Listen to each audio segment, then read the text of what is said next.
Why do you feel that it's okay now to have unlikable characters versus Leave It to Beaver or I Love Lucy? Is it just a sign of the times have changed where that whole nuclear family is really no longer in many sense? Or what is it that we're more willing to look at these unlikable characters and even root for them? Well, the first reason is what you just mentioned, which is the classic nuclear family no longer exists, or it's greatly diminished from what it was. And this, of course, is the whole foundation for Modern Family, which is revolutionary in the sense that it's taking the family sitcom and it's modernizing it by creating a family which is made up of 3 variations to the nuclear family. Each is a different version of it. We have the older guy marrying the younger woman with the kid. Right? We have the 2 gay guys with their family and the little kid, and then we have what looks like a nuclear family, but it's not with the classic father knows best, father-dominated nuclear family. It's a mother-dominated, it's a female-dominated family.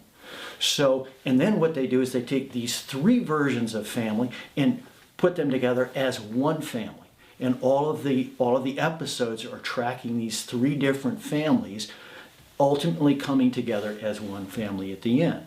So that's one reason why the audience can appreciate these unlikable characters, because what they see as reality is these all different versions of who people can be and how they can relate to each other in a family.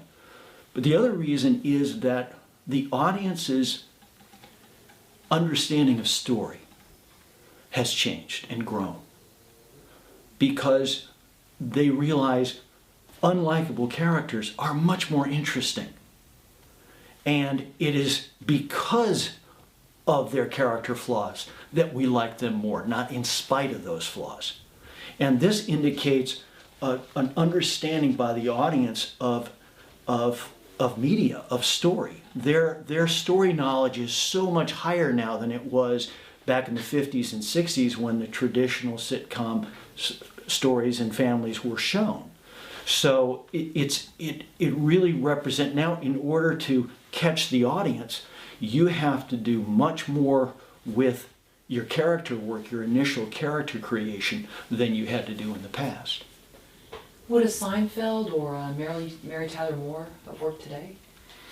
I think they would work. Certainly a Mary Tyler Moore would have to be changed in the sense that its fundamental feature, the fact that she was, you're going to make it after all, one of the original women's liberation shows done in a comic version, that kind of pioneering woman is not a pioneer anymore. We've now had that for many years.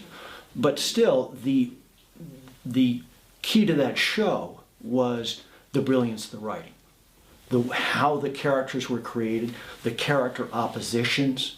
This is all the stuff, the nuts and bolts of how a show is created that I talk about in my TV class, which is it's all about, it's not just about creating individual characters, it's how you relate them, how you create a web of characters, because again, this is how we're going to generate a show for 5 years.